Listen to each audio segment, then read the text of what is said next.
Previous lecture में हमने कुछ डिटेल्स डिस्कस की थी विच वर क्वाइट इम्पॉर्टेंट। वो आज के लेक्चर में हमारा रेफरेंस आएगा उनकी तरफ, ठीक है। तो आप लोगों ने जाके रिवाइज किया घर पे?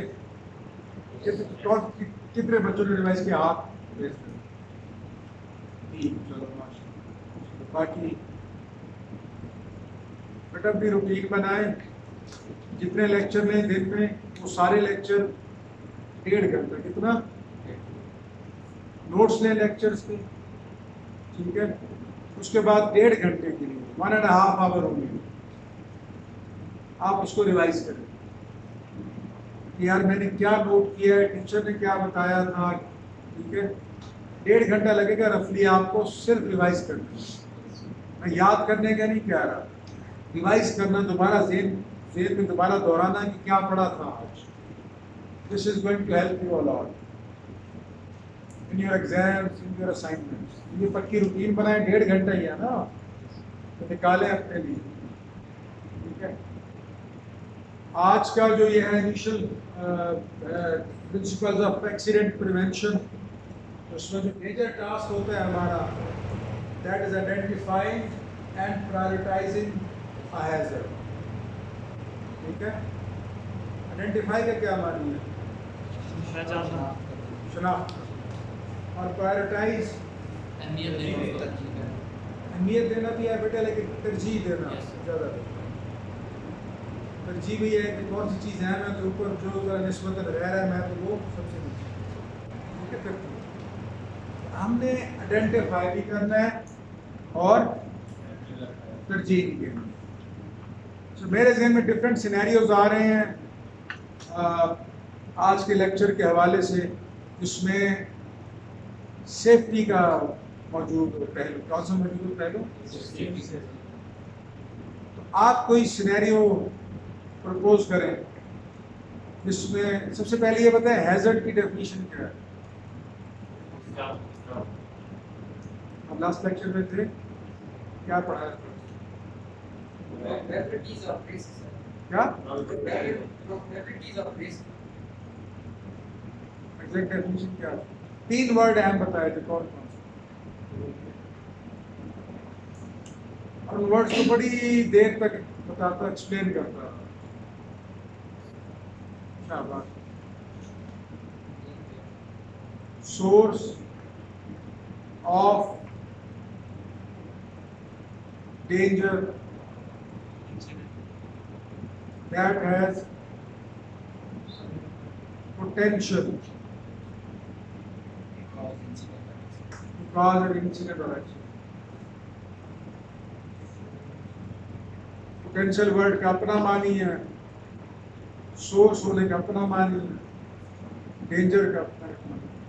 तो आप बस वही मट्टी के ऊपर फर्श पे पानी फेंको तो दूर तक जाके सुनते हो, गजब करे ना, करे कुछ। अब ये तो आपका वर्ड लिखा हुआ है हैजर्ड, अब आपको पता ही नहीं हैजर्ड क्या है, क्योंकि क्लास में पढ़ा लिया, आपको वो नहीं पता असाइनमेंट में क्या करोगे।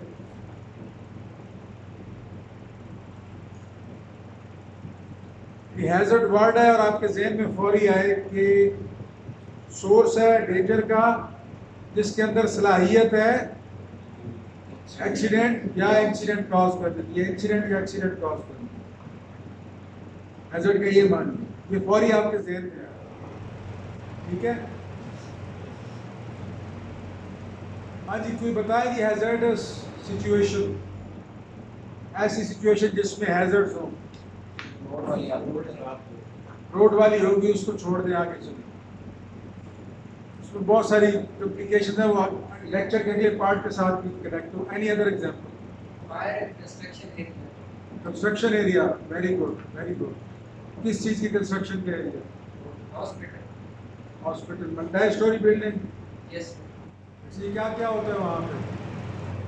उसमें lack of safety की वजह से फायर लग जाती है। ये आप तो अस्पताल बना के अंदर भी चले गए, अभी तो बना रहे हैं। yes. आप बनाने की बात कर रहे हैं या बने हुए की बात कर रहे हैं?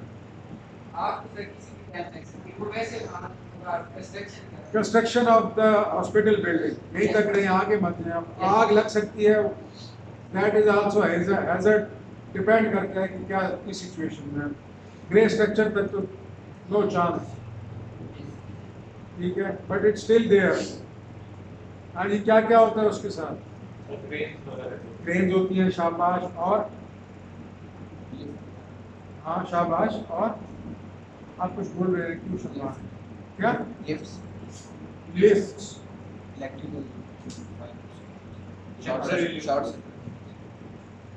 आप आग लगा के रहेंगे, चले मान लिया आगे। और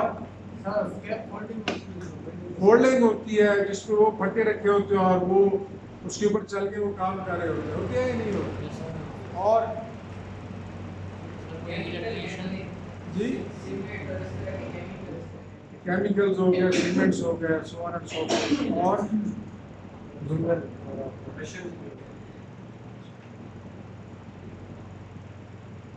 अब आपने ये मिसाल ज़हन में रखनी है या कोई और प्रपोज करें, कोई और सिनेरियो। ब्रिज का क्या? ब्रिज के में क्या क्या कह रहे हैं? वेल दैट इज देयर, अगर पाकिस्तानी शहजादा ना टकर जाए या पाकिस्तानी शहजादे ना टकर जाए तो हैं कंट्रैक्टिंग वाले और अफसरान। कोई इलेक्ट्रिशियन खंबे पे चढ़ा हो, कोई काम कर रहा हो, वो भी एक सिचुएशन की बात है, चलेंगे। अच्छा, आप जा रहे हैं दूसरी तरफ, एक्चुअली कंस्ट्रक्शन वाली उठाते हैं और इस वाली को साथ में डिस्कस करेंगे जो आप कह रहे हैं, ठीक है? इलेक्ट्रिशियन वाली, ठीक है, ये दो हम लेंगे, तो जिस पार्ट को हुई तो उसको कोरिलेट करेंगे।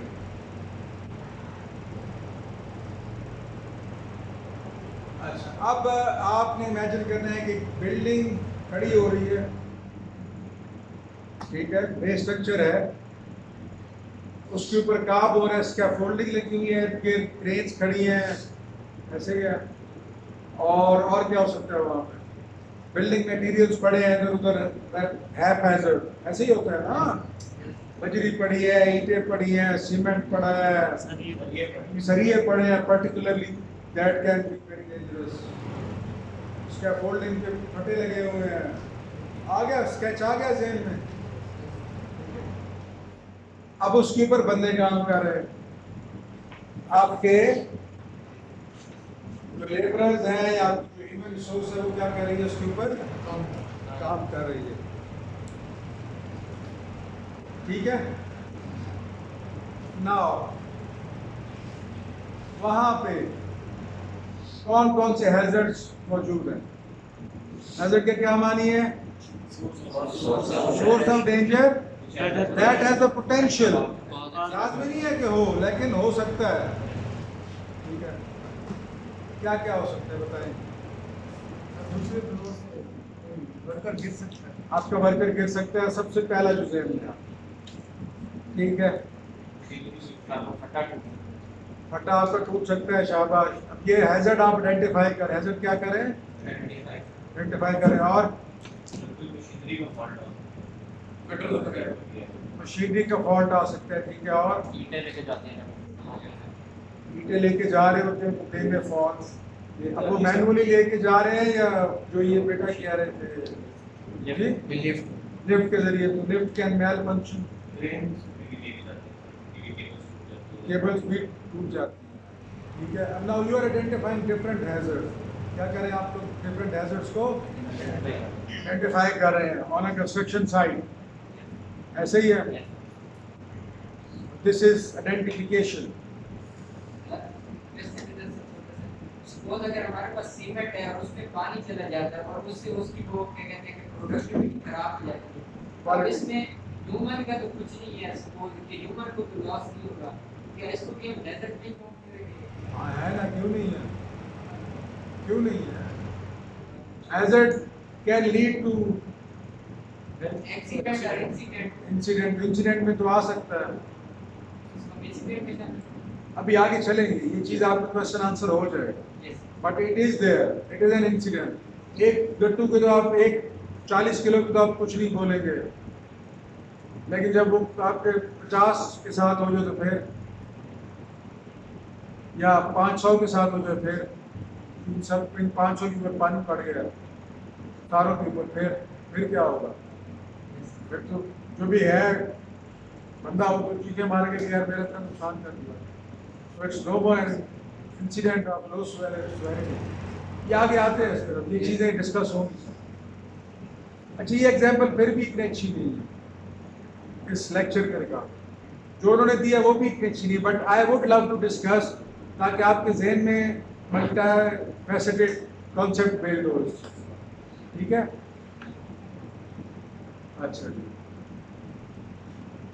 अब आपने हैजर्ड्स को क्या किया? आइडेंटिफाई। इसी तरह जब कोई ऑर्गेनाइजेशन में काम हो रहा होता है तो वहाँ पे बहुत सी अक़साम के जो हैजर्ड्स हैं वो अवेलेबल होते हैं। थोड़ा आपको इफेक्ट होता है, ठीक है, वो इसलिए बैठोगे और क्लियर है? Yes. जब ऑर्गेनाइजेशन की बात हो रही है तो उसमें things are way more complicated. ठीक है, अब मैंने सीमेंट सेक्टर में जॉब किया है तो I would write away give you the example of a cement sector. अब एक जब सीमेंट फैक्ट्री होती है ना, उसके अंदर जो बड़े बड़े डिपार्टमेंट्स होते हैं वो कौन कौन से होते हैं? सेल्स एंड मार्केटिंग, ठीक है, human resource, security, maintenance, preventive maintenance के बंदे होते हैं, रिलायबिलिटी के बंदे होते हैं, और कौन से होते हैं? ISO के बंदे होते हैं, छोटा सा अंदर डिपार्टमेंट बना हुआ होता है, क्वालिटी का डिपार्टमेंट बना हुआ होता है, फिर एरिया वाइज भी स्प्लिट होते हैं, एरियाज के अंदर डिपार्टमेंट्स होते हैं। ठीक है, डिफरेंट डिपार्टमेंट्स हैं and the functions are very complicated, they are very complex, और हर एरिया के अंदर फिर मशीनरी है, हर मशीनरी के अपने हैजर्ड्स हैं, अपने हैजर्ड। ठीक है, एनवायरनमेंट हेल्थ एंड सेफ्टी के बंदे भी होते हैं, उसका भी पूरा डिपार्टमेंट होता है। ठीक है, अब ये सारी चीजें आपने ध्यान में रखनी। आप इन हैजर्ड्स को आइडेंटिफाई कैसे करेगा एनवायरनमेंट हेल्थ एंड सेफ्टी का बंदा, कैसे आइडेंटिफाई करेगा? अब वो लाजमी नहीं है कि वो किलन एरिया का माहिर हो, रॉ मिल का माहिर हो, लाजमी तो नहीं है ना, तो ये जैसा है, बट उसने आइडेंटिफाई तो करने हैं, तो कैसे करेगा आइडेंटिफाई? रिपोर्टिंग सिस्टम किसको देखेगा? जाके वो रिपोर्टिंग सिस्टम्स को देखेगा और वहां पे देखेगा कि यार कहाँ पे हैजर्ड मौजूद है, कहाँ पे हैजर्ड मौजूद है। इंसिडेंट और एक्सीडेंट में क्या पॉसिबिलिटीज होती हैं? आपके ह्यूमन रिसोर्स को नुकसान होता है, आपके कैपिटल को नुकसान होता है, आपके इक्विपमेंट को नुकसान होता है, ऐसे ही है ना? वो देखेगा कि कहाँ पे लॉस हो रहा है, कहाँ पे जख्म हो रहे हैं, कहाँ पे मशीन खराब हो रही है ज़्यादा, कहाँ पे क्या चीज़। ठीक है, तो उसमें जो मेजर होता है, टेक्निकल रिपोर्ट राइटिंग पढ़ा है? How many types of reports are there?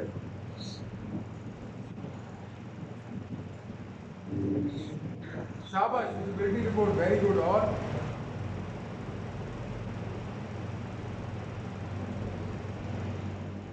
Recommendation report, और इन्वेस्टिगेशन रिपोर्ट्स होती है, रिव्यू रिपोर्ट्स होती है, so many types of reports, so many types of. तो जो सबसे पहली चीज जो रेफर की जाती है, that is the review report, that is the what are review reports?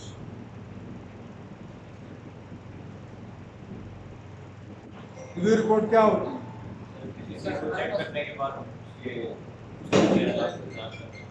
मैंने बताया इतने सारे डिपार्टमेंट्स हैं, सारे अपना फंक्शन कर रहे हैं, तो एक रिव्यू रिपोर्ट लिखी जाएगी। क्या लिखी जाएगी?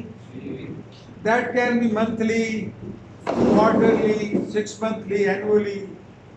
कुछ 5 साल के बाद भी लिखते हैं, 10 साल के बाद भी लिखी जा सकती है, डिपेंड करता है कंपनी की फंक्शंस पे, उसकी रिक्वायरमेंट्स। इसको फीडबैक रिपोर्ट भी कह सकते हैं। फीडबैक रिपोर्ट और रिव्यू रिपोर्ट। वो रिव्यू रिपोर्ट में क्या करेगा, ये क्या करेंगे कि सीनियर लेवल के एक बंदा या एक से ज्यादा बंदे वो सारे रिकॉर्ड इकट्ठा कर लेंगे और सारे रिकॉर्ड को स्टडी करेंगे। स्टडी करने के बाद एक रिव्यू रिपोर्ट कंपाइल करते हैं, उसमें वो हर पहलू को डिस्कस करेंगे और उसका एनालिसिस करके रिव्यू करके देंगे। ठीक है। अब एक रिव्यू रिपोर्ट पब्लिश हुई वहीं पे फैक्ट्री के अंदर, सीनियर किसी एक बंदे ने लिखी रिव्यू रिपोर्ट, सालाना रिव्यू रिपोर्ट। उसमें उसने ये कहा कि जनाब जो हमारी इलेक्ट्रिकल केबल्स है ना, उसका जो प्रोक्योरमेंट है वो बढ़ गई है। वो क्या हो गई है? बढ़ गई है। ठीक है, क्योंकि वहां पे पैसे ज्यादा लगे पड़े हैं। उस हेड में पैसे पिछले सालों की निस्बत उसने रिव्यू रिपोर्ट में लिख दिया। उसने कहा कि this matter must be investigated. उसके ऊपर उसने रिव्यू रिपोर्ट लिखी, उसके ऊपर एक पूरी कमेटी बनी जिसने उसको थारोली क्या किया, इन्वेस्टिगेट किया। क्या किया? तो पता ये लगा कि शहजादे क्या करते थे, जो बड़ी वायर्स होती थी ना, उनके बंडल्स को बाउंड करके दीवार के परली साइड पे फेंकते। रात को गार्ड वगैरह साथ मिले हुए थे, दूसरे दिन सुबह आते परली साइड से, सुबह सवेरे लोड करते मोटरसाइकिल रक्षा में और हो जाए। ठीक है। Was this an incident? Was this an accident? It was an incident that was getting into the domains of why accident? क्योंकि कैपिटल लॉस होने लग गया था ना, उनका मटेरियल बहुत ज़्यादा लॉस होने लग गया। हो सकता है केबल नहीं है, प्रोक्योर करने में टाइम लग रहा है, उनके ऑपरेशंस क्या हो रहे हैं, हैम्पर हो रहे हैं। समझ आ गई है बात? छोटी केबल, बड़ी केबल होती है वहाँ पे, हैवी ड्यूटी। ठीक है। सबसे पहला होता है रिपोर्टिंग सिस्टम में रिव्यू रिपोर्ट्स होती हैं और इन्वेस्टिगेशन रिपोर्ट्स होती है। They may be internal, they may be external. This incident was not of that high sensitivity, तो इंटरनली कमेटी बनी, फाइंड आउट किया और काम रिपेट किया। तो रिपोर्ट वाज इंटरनल इन्वेस्टिगेशन। अगर इससे ज्यादा सिवियरिटी का इंसिडेंट होता तो फिर शायद एक्सटर्नल थर्ड पार्टी हायर होती जो कि उसको इन्वेस्टिगेट करती और फाइंडिंग करती। ठीक है।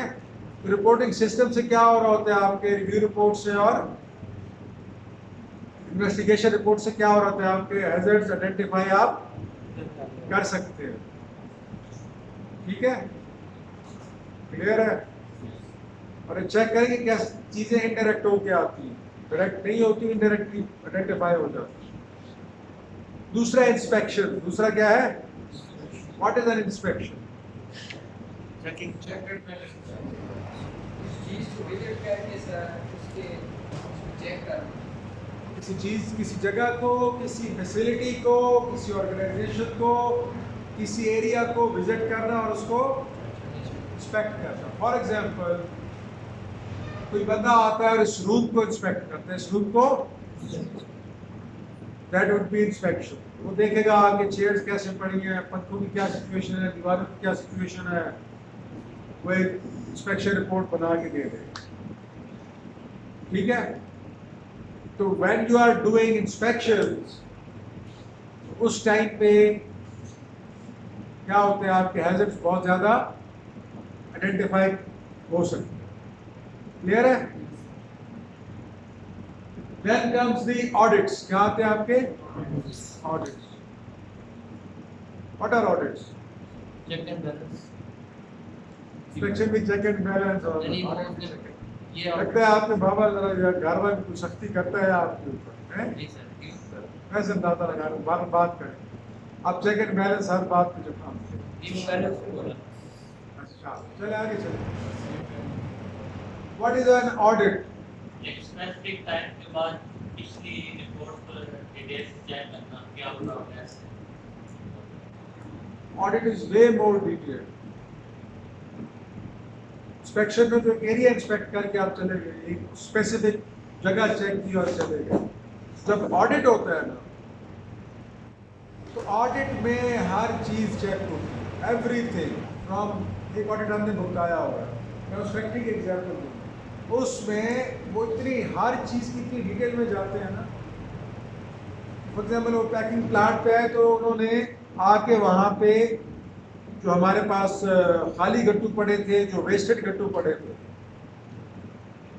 वो भी चेक किए, वो भी काउंट किया और चेक किया कि डेली का और मंथली का वो मैच कर रहा है या नहीं कर रहा, उन्होंने काउंट भी किया पूरा। ऑडिट बहुत डिटेल्ड होता है और बहुत मल्टी फैसेटेड होता है। ठीक है, जो आपकी ऑडिट रिपोर्ट्स होती हैं, ऑडिट्स होते हैं, वहां पे आपके बहुत ज्यादा हैजर्ड्स क्या हो जाते हैं, आइडेंटिफाई होते हैं। फिर आता है ब्रेनस्टॉर्मिंग। क्लास के शुरू में हमने क्या किया, ब्रेनस्टॉर्म। ठीक है, आपने जब उसको बाहर से देखा होगा ना कंस्ट्रक्शन साइट्स को, बनाने वाले प्रोसेस में तो नहीं है, but we sat together, we brainstormed and we have identified so many of the hazards. यार ये हो सकता है, ये हो सकता है, ये हो सकता है। ठीक है, expert judgement, for that you need an expert और एक्सपीरियंस पर्सन। वो आएगा, वो इंस्पेक्शन करेगा, ऑडिट करेगा, रिव्यू करेगा, whatever he wants to do. ठीक है, तो वो आपको एक्सपर्ट जजमेंट देगा। यूजुअली सीनियर लेवल के लोग बैठ के एक्सपर्ट जजमेंट देते हैं। For example electrical, mechanical, civil, mechatronic, सारे डिपार्टमेंट्स के हेड्स बैठ जाएंगे क्योंकि they are all of them are experts. तो वो वहाँ पे बैठ के आपको हैजर्ड्स क्या कर देंगे, identify. Experts. Interface last lecture में डिटेल में डिस्कस हुआ था, मशीनरी का और मैन का, ह्यूमन का। उसके बाद within organization departmental interfaces और डिपार्टमेंट्स के, सॉरी ऑर्गेनाइजेशन के एक्सटर्नल दूसरे ऑर्गेनाइजेशन के साथ इंटरफेसेस। फॉर एग्जाम्पल एक फैक्ट्री लगी हुई है, हम इंजीनियर्स हैं तो हम कहाँ पे काम करेंगे मोस्टली फैक्ट्रीज पे, हम मैकेनिकल इंजीनियर, तो वो लेबर डिपार्टमेंट के साथ भी है, एनवायरमेंटल डिपार्टमेंट है उसके साथ भी है, 4 और डिपार्टमेंट के साथ भी अब क्या कर रही है ऑर्गेनाइजेशन। तो यहाँ पे जैसे प्रीवियस लेक्चर में डिटेल में डिस्कस हुआ था, यहाँ पे बहुत ज़्यादा क्या पड़े होते हैं, हैजर्ड्स होते हैं। क्या होते हैं? तो आप इन इंटरफेसेस को बड़ा इन डेप्थ स्टडी करते हैं, यहाँ पे कौन कौन से हैजर्ड्स हैं, आप इंटरफेसेस को देखें। तो ये भी डिस्कस हुआ था, reactive and proactive methodology. Reactive में क्या था, इंसिडेंट या एक्सीडेंट हो गया, रिएक्ट नहीं किया आपने, बैठ के उसके बाद उसका एनालिसिस, तो आपने क्या किया, रिएक्टिव मेथोडोलॉजी अडॉप्ट। प्रोएक्टिव क्या होगा, more hands, but this needs a bit more structured approach. उसलिए पढ़े कि बेटा पढ़े वहाँ से। Collecting safety data of both consequence events and analyzing their frequency of occurrence to determine a hazard to deal with an accident. So many important things in here, so many. First of all, you collect the safety data. Collect the safety data. They may be your daily routine, they may be your inspection reports, they may be experts' judgment, they may be anything. आपने वो data collect किया, उस data को आपने देखा और उसमें आपने कहा कि कोई लोअर ऐसे इवेंट्स जिनका कंसिक्वेंस ऑफ लोअर इंटेंसिटी है। What does the consequence mean? ये लास्ट क्लास में भी लेट आए थे नसीहा, बेटा आपकी रूटीन है ये, उससे पिछली क्लास में पहले आए आप पहले आपको बता क्या वो बता नहीं रहे टाइम देने का कोशिश करें, आप क्यों लेट आ रहे हैं?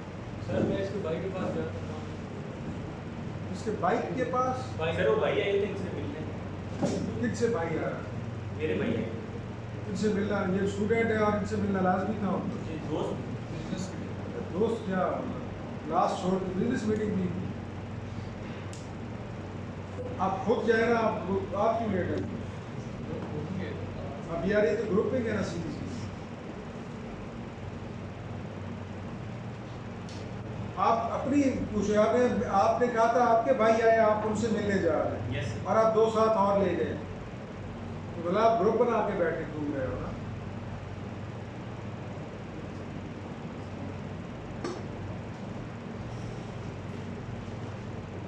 अजीब बात है यार।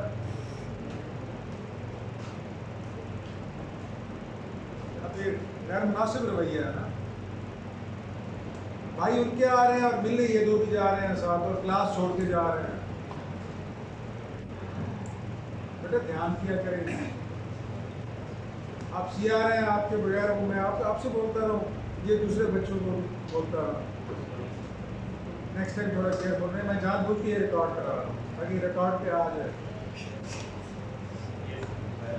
ठीक है ना। कल को अगर कोई बोलता है उतनी तो पता हो ये हो रहा है। आगे चलेंगे। सर क्या होती बच्ची बेटा? आपने ऑडिट के बारे में बात की, ऑडिट सर किस हिस्ट्री किया जाता है, एक आपने से फुल डिटेल किया जाता है। ऑडिट्स डेली नहीं होते। ऑडिट जैसे वो 5 साल बाद मुश्किल से कंपनी में, ऑडिट बड़ा महंगा प्रोसीजर है। ऑडिट जो होते हैं स्टेक होल्डर्स वो ऑर्डर करते हैं आफ्टर सो मैनी वेरिएबल्स होते हैं उसमें, इतनी बहुत ज़्यादा वेरिएबल्स होते हैं। उनको पहले कुछ पता होता है उसमें इसलिए करते हैं या मतलब बस 5 साल बाद में होता है? फिक्स भी हो सकता है कि हर 5 साल बाद कराना है, लाजमी नहीं है कि फिक्स हो, ठीक है। सो मैनी रीजन, ठीक है। अब कुछ चीज़ें जो डिस्कस अगर करेंगे तो उस सब्जेक्ट की डोमेन से निकल जाएंगे। फाइनेंशियल रीजन हो सकते हैं, स्टेक होल्डर्स को शक पड़ गया है पैसों पे घपला हो रहा है, वो कहते हैं कि ऑडिट करो, 6 माह बाद साल बाद बोल देते हैं। ऑडिट बहुत महंगा प्रोसीजर है, ठीक है, इट्स अ कॉस्टली प्रोसीजर। ये ऐसे नहीं है कि बच्चों वाला काम नहीं है कि हाँ जी मैंने ऑडिट कराना है, ऐसे नहीं होता। ऑडिट जब आता है वो जो थर्ड पार्टी वेंडर्स आते हैं और वो बहुत ज़्यादा चार्ज करते हैं, करोड़ों में चार्ज करते हैं। जो उन्होंने किया था ना उधर मेपल जो कराया था, पता नहीं कितने बिलियन रुपीज़ उन्होंने चार्ज किए थे एक ऑडिट, एक्सटर्नल ऑडिटर, और कितने दिन लगे, सब कुछ ऑडिट हुआ था, सब सारी चीज़ डिटेल एवरीथिंग, ठीक सर है। हर ऑर्गेनाइजेशन में उनकी अपनी टीम आप लेट आ रहे हैं, जरा 2 मिनट चुप रहे, सब्र करें जरा, ठीक है। जरा देख रहे भी क्या हो रहा है, ये भी सब्जेक्ट से हट रहे हैं। मैं दोबारा सब्जेक्ट की तरफ ला रहा हूँ और आप आके अपनी टोपी ज़रा 2 मिनट खामोश रखें, सब्जेक्ट को समझें कि क्या बात हो रही, फिर उसके बाद आते हैं। जी बेटा कहाँ पे थी बात? कंसिक्वेंस की बात हो रही थी और आपकी वजह से सारा डिस्टर्ब हुआ, ठीक है। और आप मज़ीद डिस्टर्ब ना करें उसको। लोअर कॉन्सिक्वेंस की बात हो रही थी, किसकी बात हो रही थी? लोअर कॉन्सिक्वेंस, ठीक है।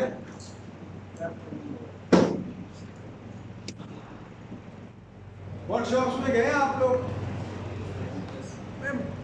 इसकी गाड़ियों की वर्कशॉप, वहाँ पे आपने एक बोर्ड लगा देखा होगा कि बुक बना हुआ है, नीचे ऑयल शो किया हुआ है और उसके ऊपर क्रॉस लगा हुआ है या वो गोल दायरा देखा हुआ है। What does it mean? क्या मानी है इसकी? जी स्पेसिफिकली क्या मानी? सरफेस के ऊपर ऑयल नहीं गिराना। सरफेस पे ऑयल नहीं गिराना। Don't make the surface oily. क्यों? स्लिपिंग के चांसेस स्लिपेज में हैपन, ठीक है। अच्छा जी, ऑटोमोबाइल की वर्कशॉप है, नीचे मोबाइल गिरा हुआ है, कोई चीज़ नहीं खड़ी, बंदा स्लिप हुआ है, प्लेन फर्श पे गिरा है, कुछ भी नहीं हुआ, कपड़े झाड़े हुए खड़ा हुआ। the incident was of lower consequence. ठीक है, ऐसे ही है। तो वहाँ पे गाड़ी खड़ी है और उसकी कोई शार्प एज हुई है उसके साथ, उसी जगह के बिल्कुल साथ ही, और वही ऑयल उधर पड़ा है और वो बंदा गिरा है, स्लिप हुआ है, और गिरने के बाद शार्प एज पे आया है। Then what happened? Consequences बढ़ गई। It was not a lower consequence incident. ये आपका बेबी एक्सीडेंट में चला गया है। समझ आ गई ये बात? तो ये चीज़ इम्पोर्टेंट है समझना कि लोअर कॉन्सिक्वेंस, वहाँ से बंदे स्लिप हो रहे हैं, एक जगह से बंदे स्लिप हो रहे हैं, तो ये लोअर कॉन्सिक्वेंस हो रहा है, अभी तक लोअर लेवल पे है। तो आप वो सारे इंसिडेंट्स को देखते हैं, यार अच्छा लोअर लेवल के ये हो रहे हैं, तो बड़े लेवल का ये हो सकता है, तो आप लोअर को ही एलिमिनेट करने की, उसी की बेस पे लोअर को एलिमिनेट करने की कोशिश करेंगे, तो हायर लेवल के ऑटोमेटिकली क्या हो जाएंगे, रूल आउट हो जाएंगे। ठीक है, that will be your proactive. ये काफ़ी डिटेल में पिछले लेक्चर में समझ में हमने डिस्कस किया। ठीक है बेटा, क्लियर है? अब आप बताएं, आप क्वेश्चन आप पूछना चाह रहे हैं ऑडिट के लिए। सर मैं कहता हूं कि हर ऑर्गेनाइजेशन की उसकी अपनी ऑडिट टीम होती है। वो इंटरनल ऑडिट और एक्सटर्नल ऑडिट्स होते हैं, Yes. वो और कहानी है। ठीक है, फिर ये ऑडिट के लेक्चर नहीं, EHS के लेक्चर। Yes. ठीक है, फिर वो ये पॉलिटिक्स भी शुरू कर देते हैं ना स्टूडेंट, कि सवाल पूछे तो सवाल का जवाब नहीं दिया। ठीक है, वो EHS छोड़ दे, फिर मैं ऑडिट समझाना शुरू कर दूँ। ठीक है ना, क्या तो क्लियर है बेटा? सही है। नाउ आपने आइडेंटिफाई किया, आपने अभी तक क्या किया? प्रायोरिटाइज किया अभी तक हैजर्ड्स को। प्रायोरिटाइज का क्या मतलब? अच्छा मैं आपको बताऊं इस चीज को। बिल्डिंग वाले में आपने एग्जांपल दी, उससे अच्छी एक एग्जांपल दूसरी क्लास में डिस्कस की। I would take that and I will put that too, तो वो बहुत ज़्यादा रिलेट होगी यहाँ पे, बार बार रिलेट होगी। उन्होंने बात की मशीन शॉप, किसकी? मशीन शॉप में कौन कौन सी मशीन की पढ़ी? मशीन पढ़ी हैं, और मिलिंग और शेपर और ड्रिल, कौन सी ड्रिल? हैंड हेल्ड या वर्टिकल और पावर हैक्सॉ, ग्राइंडर जी, शाबाश, इतनी काफी। अच्छा, अब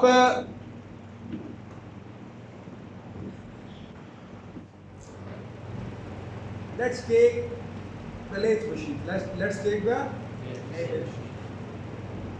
They are quite huge in number, काफी ज्यादा पड़ती है। ठीक है, तो लेथ मशीन में कौन कौन से हैजर्ड्स हो सकते हैं? शाबाश, आप क्या बोले? आप थोड़ा ऊंचा बोले, कपड़ा फंस जाना।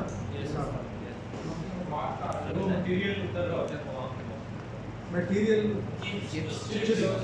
प्रॉपर वर्ड इस्तेमाल है, जो चिप्स गिर रहे होते हैं या आ रहे होते हैं, they can get to your eyes and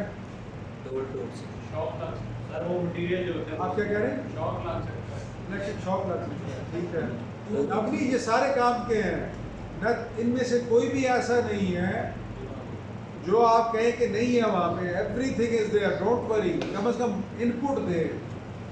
tool यहाँ से टूल स्लिप हो सकता है, टूट भी सकता है। ठीक है, स्लिप की इतना टेंशन नहीं है, टूटने की टेंशन। हाथ का जब भी हो जाए, हाथ आपसे कैसा लगा है?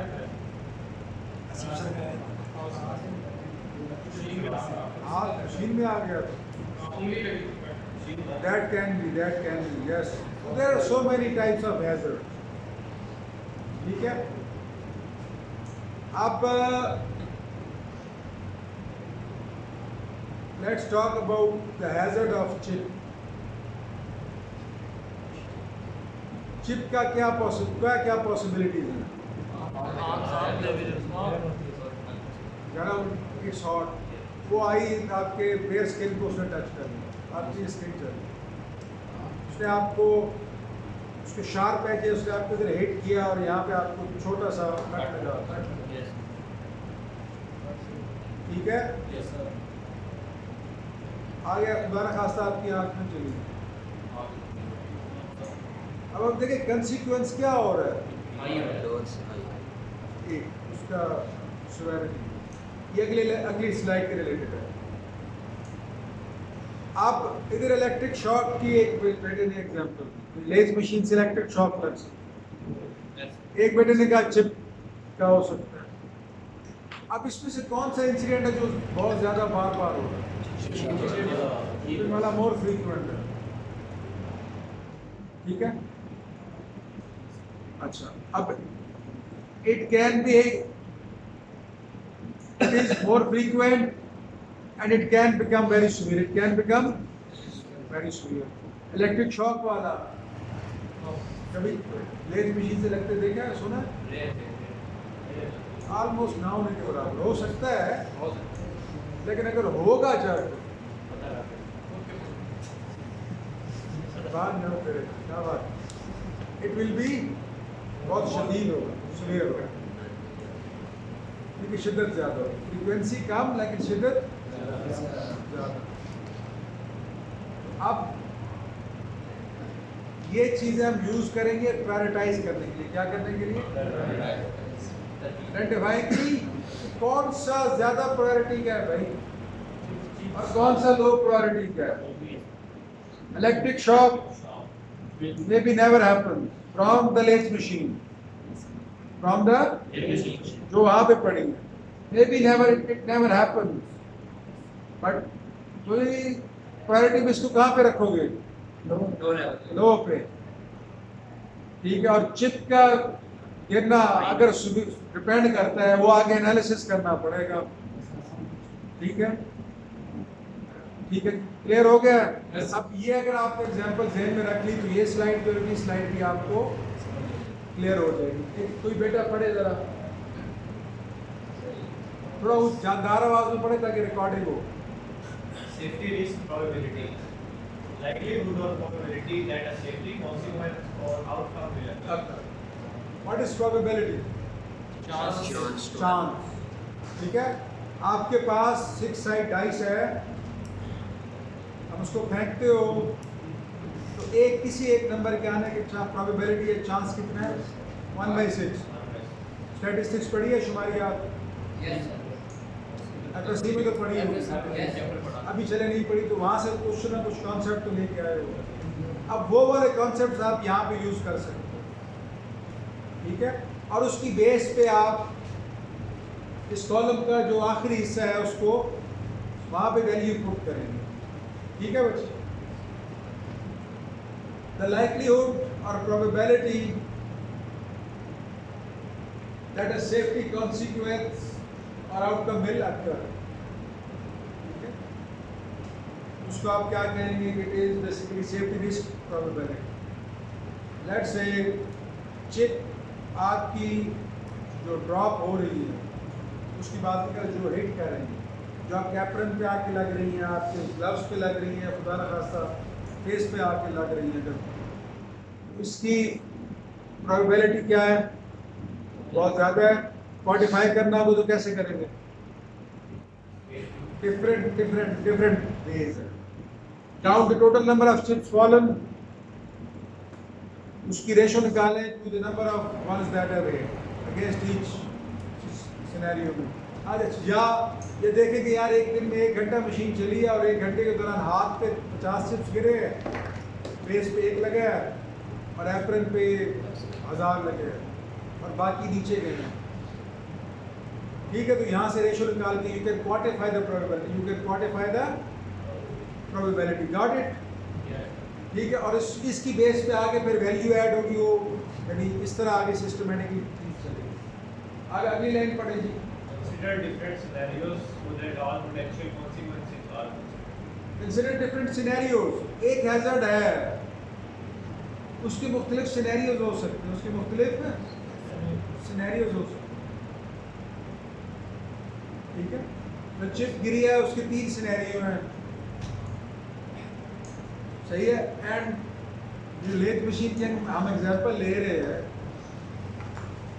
लेथ मशीन, ये लेथ मशीन एक इंडिपेंडेंट यूनिट है, इंडिपेंडेंटली एक्ट कर रही है। It is not connected with any other component और मैकेनिज्म, किसी और चीज से तो कनेक्टेड नहीं है ना। जबकि बड़ी फैक्ट्री में क्या हो रहा होता है, सारा इक्विपमेंट क्या होता है, इंटरलिंक्ड होता है। अगर एक जगह कोई हैजर्ड लग हो गया तो उसका इम्पैक्ट कहाँ पे आएगा, डाउन द लाइन भी जाएगा और हो सकता है आप भी जाएगा। समझ आ गई है? This is all the possible consequences, all the possible consequences आपने जहन में रखने हैं कि क्या क्या मुमकिन है और उसका आगे कहाँ पे असर आगे जाएगा या ऊपर अपवर्ड कहाँ ट्रैवल करेगा, ठीक है। तो ये सारा करने के लिए और उसकी शिद्दत क्या होगी, उसकी फ्रीक्वेंसी क्या हो, ठीक है। शिद्दत में भी ये चीज़ें रिपीट होगी। जरा पढ़िए। Following questions must be asked. Is there a issue of occurrence similar to the one under consideration, or is this an isolated occurrence? Second, एक मिनट रुक, ये जो हुआ है, ठीक है, वहाँ पे एक एग्जांपल दी थी स्टूडेंट ने कि ड्यूरिंग टर्निंग फॉर एग्जांपल जो वर्क पीस है वो ब्रेक हो सकता है, ठीक है। एंड वन एग्जांपल वाज कि टूल ब्रेक हो सकता है, अदर एग्जांपल वाज दिस, ठीक है। तो अब आपने ये देखना है कि वो जो हुआ है, जो भी इंसिडेंट होगा लेथ मशीन में, it will be an isolated incident, क्योंकि ये और चीज़ों के साथ रिलेटेड लिंक्ड, इसलिए एक और पहलू जो मेरे जहन में नहीं आ रहा, चले वो दूसरे क्लास से डिस्कस हुए तो उनकी रिकॉर्डिंग सुन के आपको क्लियर हो जाएगा। चले आगे। second, what other equipment or components of the same type might have similar concerns? एक कंसर्न अगर एक लेथ मशीन पे तो सारी लेथ मशीन के ऊपर क्या होगा, वो सेम ही रहेगा ना। एक तो ये हो गया, दूसरा ये है कि आप ये भी देख सकते हैं कि वहाँ पे कौन कौन सी पड़ी है मशीन, मिलिंग मशीन भी पड़ी है, शेपर मशीन भी पड़ी है, दोनों के एक दूसरे के हाँ मिलती जुलती है। तो जो हैजर्ड्स उसके होंगे वो ऑलमोस्ट उसी तरह के हैजर्ड्स उसके भी होंगे। बेटा आप देख रहे हैं मजनून की तरह इधर उधर खैर है, आपसे नहीं बचे, आपसे नहीं बचे, आपसे नहीं बचा, क्या मसला। कभी उधर देखते हैं, आप भी देख रहे हैं, बार बार यूं करके आगे पीछे हो के आप भी ये काम पे लगे हैं, क्या कोई इशू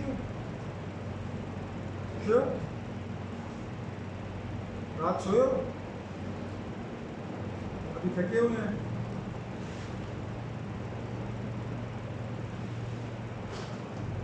तो इधर हो ना, इधर तवज्जो करें, ठीक है। इधर उधर ना देखें, इसको थोड़ा पास करें, इसको कुछ और नहीं कहना है, पास करें ऑन रिकॉर्डिंग। आप कहाँ पे बात पास Similar components. सिमिलर फिगर में कितनी डिस्टर्बेंस हुई है, मेरा दिमाग वो लिंक जोड़ नहीं पा रहा। सिमिलर मशीनरी का जिसका हाँ वो आपको बता रहे थे कि घर से मशीनरी दो डिफरेंट फंक्शंस कर रही है, डिफरेंट टाइप की मशीनरी है, but their functions are similar, तो उनके हैजर्ड्स भी क्या होंगे, that is way too helpful for us. तो ये क्वेश्चन आपने लाजमी पूछना है कि अच्छा यार अगर यहाँ पे हैजर्ड है तो उससे मिलती जुलती जितनी भी मशीनरी है उसके भी यही हैजर्ड्स होंगे, ठीक है। आगे How many personnel are working or are subject to the procedures in question? कितने लोग उस प्रोसेस में इन्वॉल्व हैं, ठीक है, एक, या फिर कितने लोग उस प्रोसेस को सब्जेक्ट हैं। मिसाल के तौर पे give you a bit more crude example, आप बाइक चलाते हुए जा रहे हो, इर्द गिर्द लोग रश, ठीक है, या आप जा रहे हैं, आपके साथ तो और भी बाइक वाले जा रहे हैं, तो ये आपके साथ एक और बंदा बैठा है, तो आप दोनों क्या कर रहे हो, बाइक को ऑपरेट कर रहे हो ऐसे। एक तो आप दोनों, आप दो, two number of people are have become in question, वो इन्वॉल्व हो गए। लेकिन आपके साथ अगर 10 बाइक साथ और जा रहे हैं तो वो 10 भी क्या है, एक्सपोज है ना, लिंक्ड है। हमारा खास अगर ये स्लिप को हिट करते हैं तो मुमकिन है ये 6 को और को भी खराब करें, ठीक है, मुमकिन है 10 के 10 को खराब कर। सही है, क्लियर है? तो ये चीज़ आपने ध्यान में रखी है। नेक्स्ट क्या है जी,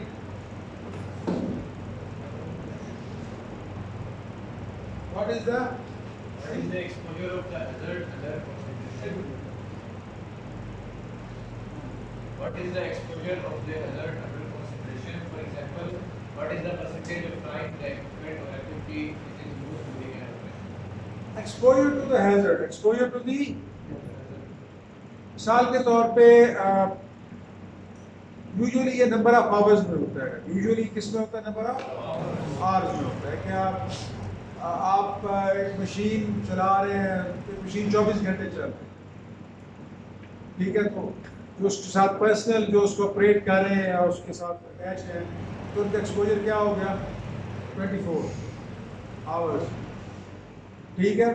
या एक मशीन है, जैसे हमारी एक मशीन है, तो वो कितना अर्सा चलती है एक साल में, ये भी 4 महीने जब सेमेस्टर आता है, तो एक्सपोजर क्या हो गया, जितने नंबर ऑफ आवर्स हो पूरे साल में चल रही है, ऑपरेट हो रही है, ठीक है। तो आपने डिफरेंट स्ट्रेटजीज है एक्सपोजर कैलकुलेट करने की, but post popular one is this one कि हम नंबर ऑफ आवर्स में उसको हम कैलकुलेट करते हैं, परसेंटेज ऑफ टाइम निकालते हैं। सर ये एरिया से भी रिस्ट्रिक्टेड हो सकते हैं, जो कुछ लोग रेडियो एक्टिव एरिया में काम करते हैं, तो उनका भी जो एक्सपोजर ऑफ टाइम देखा नहीं जाता कि कुछ एक्सपोजर देखा जाता है, पेंसिल भी देखी जाती है, मेजरमेंट्स भी ली जाती है, प्रॉपर गैजेट्स होती हैं जो उनके साथ अटैच करके उनको ऐसे एरियाज में भेजा जाता है, डिफरेंट टाइप की जो रिकॉर्ड कर रही होती है कि कितने नंबर ऑफ उसकी यूनिट क्या होती है रेडियोएक्टिविटी की,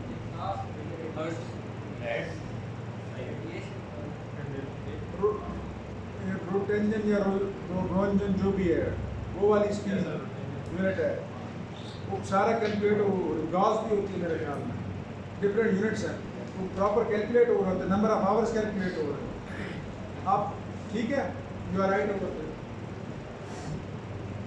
ठीक है। तो एक्सपोजर अभी तक क्या डिफाइन हो गया, प्रोबेबिलिटी क्या डिफाइन हो गया, likelihood of occurrence an incident, identify कर लिया एक हैजर्ड को, क्या कर लिया हमने, आइडेंटिफाई कर लिया, अब हम उसकी प्रोबेबिलिटी को इवैल्यूएट कर रहे हैं, ठीक है, वो कर लिया। उसके बाद you will formulate a table, आप क्या बनाएंगे, टेबल में पॉसिबिलिटी लाइक्लीहुड कितने चांसेस हैं, यहाँ पे आप अपना उसको डिफाइन करेंगे in terms of single word, single term, it's frequent, it's occasional, it's remote, it's improbable, it's extremely improbable। Chip का फाला हो के हाथ पे गिरना, चिप का फाला हो के एप्रन पे गिरना, फ्रीक्वेंट होगा। चिप का फाला हो के गाल में लगना, आँख में लगना, लेथ मशीन से इलेक्ट्रिक शॉक लगना,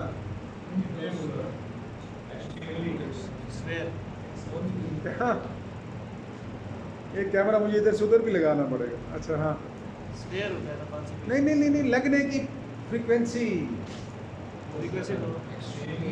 इस स्केल में बताया ना, इसकी इम्पोर्टेंस क्या होगा, but it can happen, it can happen, ठीक है।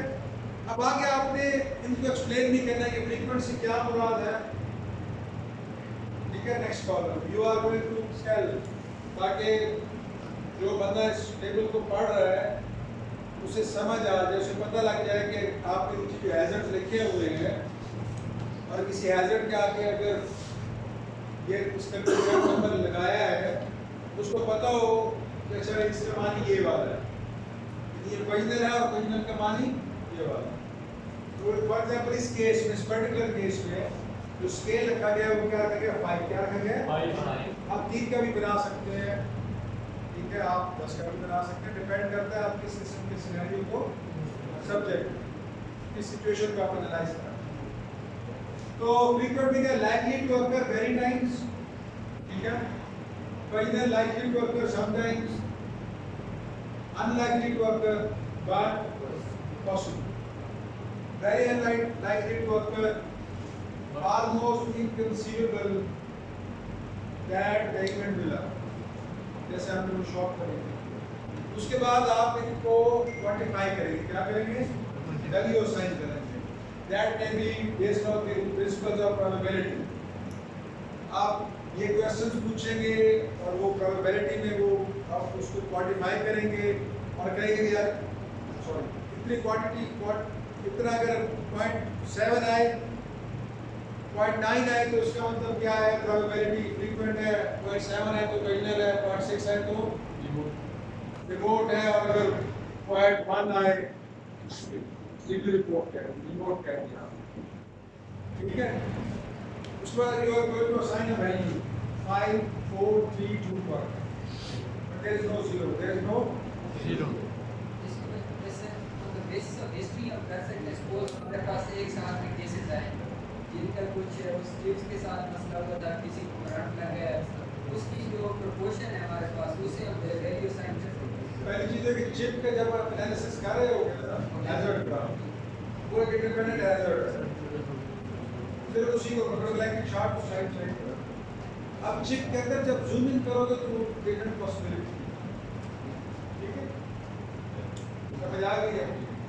ये है बिल्कुल माइक्रो लेवल पे जाना, लेकिन अगर बड़े लेवल पे आओगे तो ठीक है चिप है जी, हाँ ठीक है, आपने फिंगर ऊपर वाले का डाल दिया, इलेक्ट्रिक शॉक को रिमोट करना, ठीक है। जितना डिटेल में जाएंगे उतना ज़्यादा आप इसको डिफाइन करके आप वर्क कर सकते हैं, लेकिन जितना ज़्यादा जूम इन करेंगे चीज़ें उतनी ज़्यादा कॉम्प्लेक्स होती हैं। तो वो भी ज़हन में रखना होता है कि आप चीज़ों की प्रैक्टिकलिटी को अफेक्ट ना करें। अच्छा, अब दूसरी चीज़ शिद्दत, किसकी, पहले डिस्कस थोड़ा सा हुआ है, एक हवाला आया है, मैंने बोला कि चिप गिरा, आपके हाथ पे लगा, हल्की स्किन जल गई, चिप गिरा आपके गाल पे लगा और वहाँ पे थोड़ा सा कट लग गया, चिप उड़ा और आपकी आँख में गया और आपकी खासा आँख, स्वेरिटी क्या हो रही है, तो एक तो फ्रीक्वेंसी और साथ में स्वेरिटी, दूसरी चीज़ आ गई। तो हमने स्वेरिटी की एक्सटेंट को भी एवेलुएट करना है, उसको भी हमने क्या करना है, कितना सीवियर है और वो उसका हमने स्केल पे रखना है, स्केल दे रहे हैं उसको, ठीक है। पढ़िए। Probability assessments have been completed. The next step is to assess the severity. Probability assessment कर ली, अब हम किस तरफ आ रहे हैं, स्वेरिटी पे। पढ़े आप। Defined as the extent of fall that might reasonably occur as a consequence or outcome of the identified event. You can define as the extent of fall, कि हाथ किस दर्जे का है, ठीक है। अब एज ए कंसिक्वेंस और आउटकम, और कितना सुवेर हार्म हो सकता है, उसके अकॉर्डिंगली आप उसकी इंटेंसिटी को स्केल करेंगे। आगे पढ़ें। Severity classification should consider fatality. आपने क्या, जब सिवियरिटी की को जब आप कंसिडर कर रहे होंगे उसमें आपने दो मेजर पहलू रखने हैं, पहला फैटेलिटीज एंड इंजरी और दूसरा क्या होना चाहिए, डैमेज। दूसरा क्या है, इंजरी कितनी हुई है, फर्टिलिटीज कितनी हुई है, या फिर डैमेज नुकसान कितना हुआ damage. Fatalities or serious injuries as a result of one being in the equipment machine. You may be in the equipment or machine. For example, you are driving a car. You are inside the equipment. You are in an aeroplane. You are inside the equipment. Then direct contact with any part of the equipment, including parts which have become detached from the aircraft. अब ये aircraft से के respect से बना हुआ है जो book है वो एयरक्राफ्ट के लिए है, वहाँ से बनाया हुआ है तो एयरक्राफ्ट का you can say machine aircraft की जगह एडिटेड इंशाल्लाह। या आपका डायरेक्ट कांटेक्ट है आपकी मशीन के साथ, क्या है डायरेक्ट कांटेक्ट है। जब आप बाइक चला रहे हैं you are in contact with your bike, ठीक है, समझ आ गई है। या फिर आप जो मैंने वहाँ पे एग्जांपल दी थी कि सीमेंट में पुरानी जो टेक्नोलॉजी उसमें बड़े बड़े रोलर मिल होते थे, वो गोल गोल घूमते थे, ठीक है, वो बेसिकली लोहे का शेल होता था, उस शेल के अंदर प्लेट्स लगी होती थी, क्या लगी होती थी, उन प्लेट्स को शेल के साथ फिक्स करने के लिए मोटे मोटे बोर्ड्स लगाए हुए होते और बहुत हैवी ड्रम होता था, उसके अंदर सीमेंट भी होता था और स्टील बॉल्स भी होते थे और दूसरे रोलर जो उसको पाउडर बना रहे होते थे। जो प्लेट्स है ना, उन प्लेट्स को शेल के साथ फिक्स करने के लिए बड़े बड़े बोल्ट होते थे और वो बोल्ट तकरीबन 4-4 इंच 5-5 इंच बाहर को प्रोट्रूड हुए होते, ठीक है, बाहर को निकले हुए होते। अब अगर खुदा ना खास्ता आप उसके थोड़ा सा ज़्यादा करीब हो गए तो क्या होगा, व्हाट इज द पॉसिबिलिटी, वो आपको अगर टच कर गया है तो वो तो रुकेगा थोड़ी, वो तो जिधर टच किया या वो आपको उठा के साथ ले जाएगा अगर लूज कपड़े हैं इस तरह के जैसे मैंने पहने हुए, या अगर टाइट कपड़े हैं तो वो उसको फाड़ के आपको साथ आपको भी क्या कर देगा, इंजर कर देगा, ठीक है। तो डायरेक्ट कांटेक्ट भी देख रहे हैं कि आप डायरेक्ट कांटेक्ट में अगर आए हैं मशीनरी के साथ तो वो भी आपने जहन में रखना है, ठीक है। तो उसकी कितनी सिवियरिटी हो सकती है, बाइक पे हैं तो आप इन कांटेक्ट में भी मशीन भी है। अच्छा, ये भी हो सकता है कि कोई चीज़ डिटैच होकर आपको आ लगे, कभी देखा ट्रक का व्हील निकल के आप अपोजिट लेन में आ रहे हैं, ट्रक इधर से आ रहा है, खुदा ना खास्ता उसका व्हील खोला, वो उसने आके आपको हिट किया है, तो आपने वो कंसिक्वेंसेस भी ध्यान में सारे रखते हैं। आगे Direct exposure to machine. ठीक है, आपका एक्सपोजर कितना है, direct exposure to the machine, in particular जब वो रेडियो एक्टिविटी वाली बात जो एग्जाम्पल उन्होंने पर्टिकुलर यूज केस, ठीक है।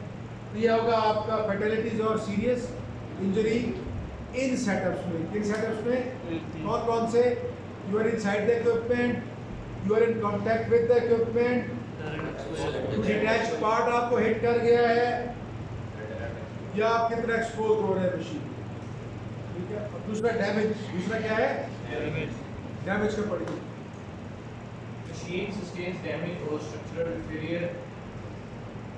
हाँ, अगर आपका मशीन है और डैमेज हुआ है उसकी पॉसिबिलिटीज क्या क्या है जो आपने कंसिडर कर दी है। पहला क्या है जी, Adversely affect the structural strength or performance.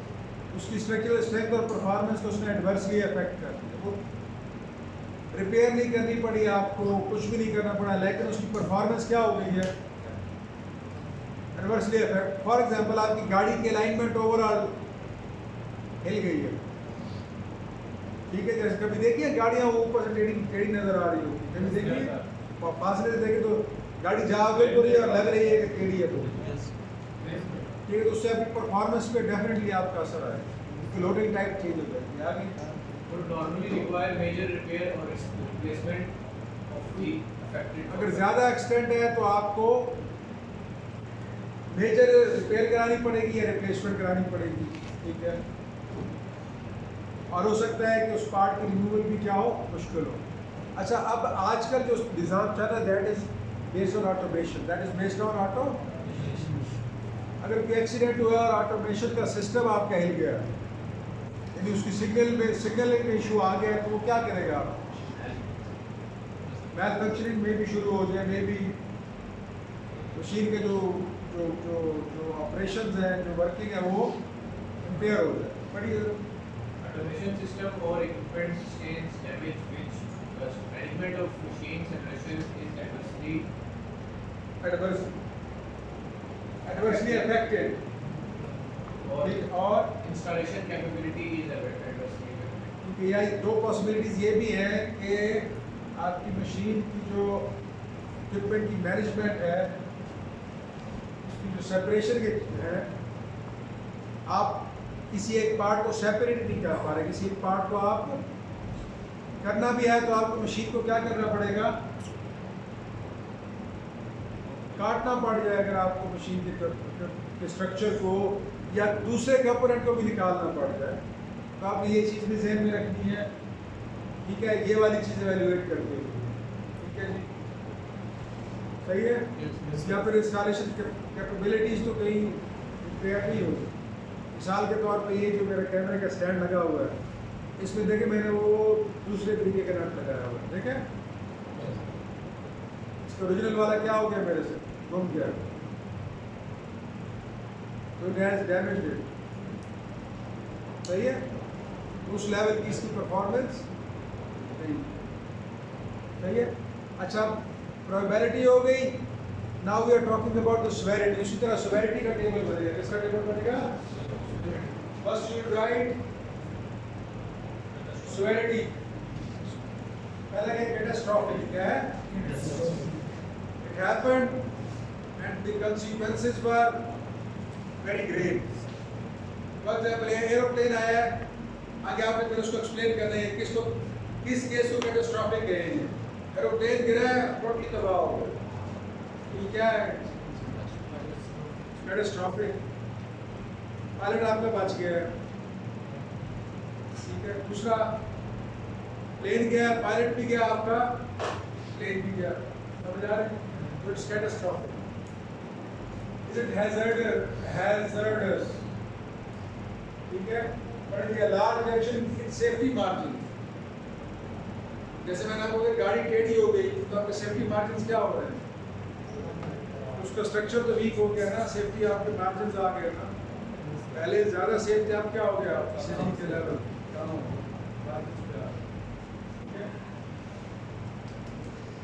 आपको कुछ बहुत सीरियस इंसिडेंट हुआ है जिसमें लॉस ऑफ इक्विपमेंट या मटेरियल हो गया, जैसे आपकी एग्जाम्पल दी थी, एक गट्टू सीमेंट का खराब हुआ है 50 या 500, लेकिन तो सेवेरिटी बढ़ती गई ना, या फिर इंजरी टू दी पर्सन, तो आप जब ये कुछ होगा इस तरह डिफाइन करेंगे तो आप क्या कहेंगे, इंसिडेंट वाज मेजर। चिप की बात करें, चिप हाथ पे गिरा, चिप इधर लगा, ये चिप हाथ पे लगा, सेवेरिटी क्या हो रही है, ठीक है। You will define it here. जब चिप इधर लगेगा तो हम कहेंगे इट्स अ माइनर इंसिडेंट। जब चिप मुंह पे लगेगा तो इट्स स्क्वायर, आंख में लगेगा तो कैटास्ट्रोफिक, ठीक है। irreparable loss, minor nuisance, operating limitations, use of emergency procedures आपको करने पड़ गए, ये माइनर इंसिडेंट जल्दी से आपको लूज हो जाएगा। negligible no, अब हुआ है इंसिडेंट, आप हल्का सा झटका लग गया और nothing big happened, but still it was there।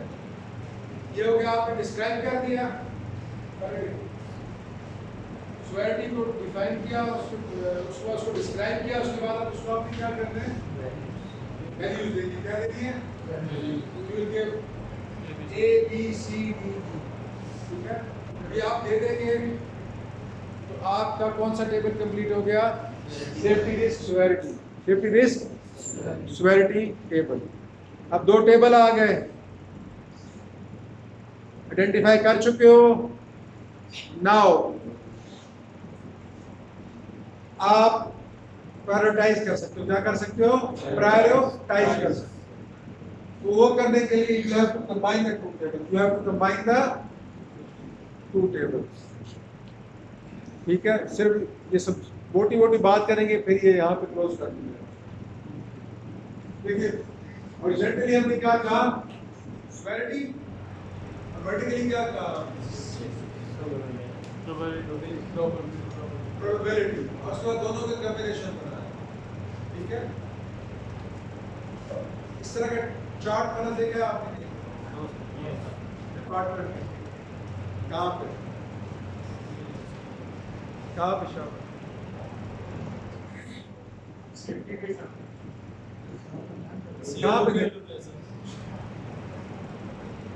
कहाँ पे देखा है? लैब सेक्शन में एंटर हो तो सामने लगा हुआ है यार, बिल्कुल एंट्रेंस पे ही लगा हुआ है, इस तरह की चीजें जी। उसमें देख इस तरह का बना हुआ है रेड और कलर, उसके देखे स्कीम है, ठीक है? अब ये दोनों को कंबाइन किया, नाउ वी कैन डिफाइन कि हमारा कौन सा हैजर्ड किस लेवल पे है। फॉर एग्जाम्पल एक हैजर्ड की वैल्यू आ रही है 1 है, 1 का क्या मानी है? इम्प्रॉबेबल। ए का मतलब if it happens it will be catastrophic, ठीक है? 1E extremely improbable and no consequence, tension लेने की जरूरत नहीं। 5A फ्रीक्वेंट भी है और कैटास्ट्रॉफिक भी है। तो व्हाट इज द सॉल्यूशन? पहले डिस्कस हो चुका है, एक टर्म डिफाइन की थी एक्सपोजर की। किसकी? एक्सपोजर। सो इसका सॉल्यूशन क्या होता है? यहाँ पे शायद लिखा हुआ होगा, यहाँ पे पिछली स्लाइड में कहीं मेंशन होगा। You will try to reduce the exposure. You will try to reduce the, या आप अवॉइड करेंगे ऐसे, जितना अवॉइड कर सकें आप ऐसे ऑपरेशंस को जिसके अंदर 5A मौजूद है हैजर्ड, उसको आप क्या करेंगे? जितना मिनिमाइज कर सकेंगे उतना मिनिमाइज करेंगे। अगर अवॉइड कर सकते हैं तो क्या करेंगे? अवॉइड करेंगे, ठीक है? तो ये इसको डिटेल में अगली दफ़ा पढ़ेंगे। आपके असाइनमेंट इसमें से बननी है एंड लेक्चर आज तक क्लोज होता है, यहाँ पे इसको बंद कर दें। Assignment discuss